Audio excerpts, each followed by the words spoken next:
there is that you can get a sudden shift in temperature from the morning until around lunchtime. In the morning, it's usually cold, Very cold. usually around 8, 10 degrees, maybe even colder.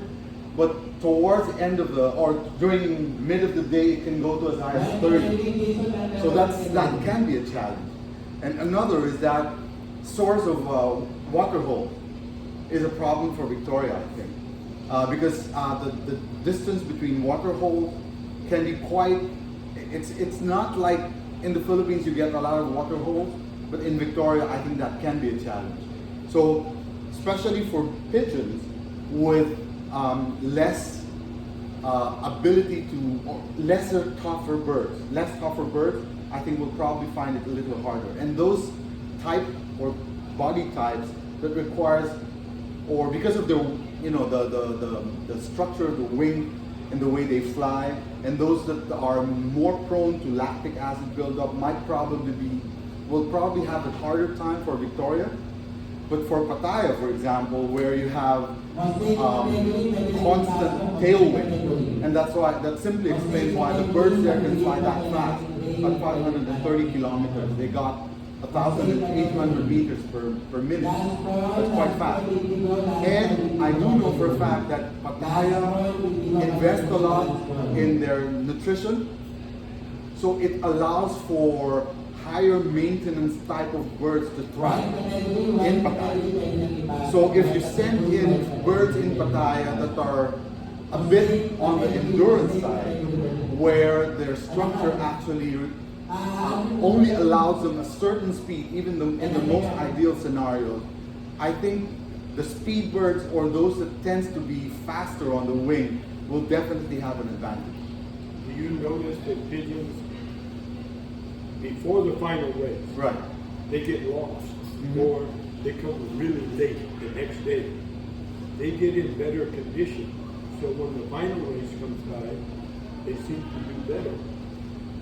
Yeah, I think everything comes into play.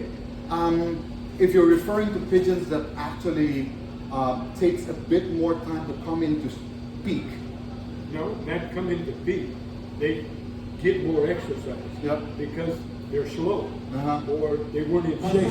Yeah. They took more time to get home. Right. So they get in better shape than the one that came home first of all. Yeah, I noticed that in the shorter distances. In the shorter distances, normally those birds that comes in or that excel, normally you lose them in the later races. Just an opinion and just an observation.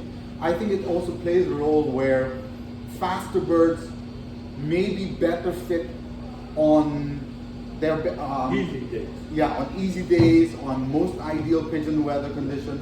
But if you give them, or you put them in harder or tougher races, they're just not built for it. It has nothing to do with their homing maybe, but it's on the way they fly, it's on the way they come into condition, and I think those things play a very vital role for the fancier sending in the bird. The birds that get lost in the middle of the season, Right.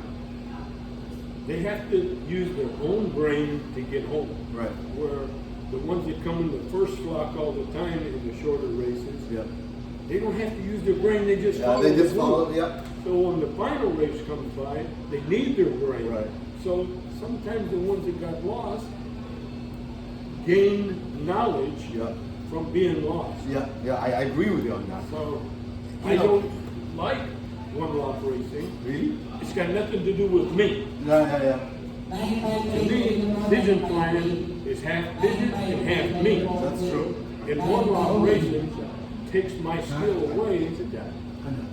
And I don't say I got the best pigeon, Right. but my pigeons do good under my condition. Right. So I fly good.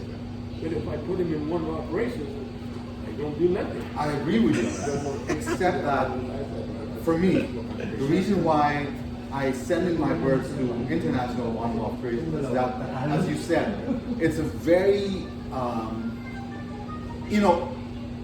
it evens all the odds, and it's just pure. I think it's just at least it's purely genetics, and this is my way of gauging if my birds can compete under those circumstances with amongst the very best. Although I tend to focus on the longer distances. I like birds of endurance. I think that homing is something that's really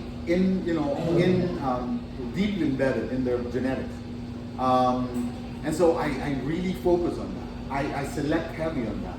But again, this is something which your naked eye cannot see. But it takes you out of the pigeon game. That's true. That's true. I'm a pigeon man. Yeah, that's true. I can't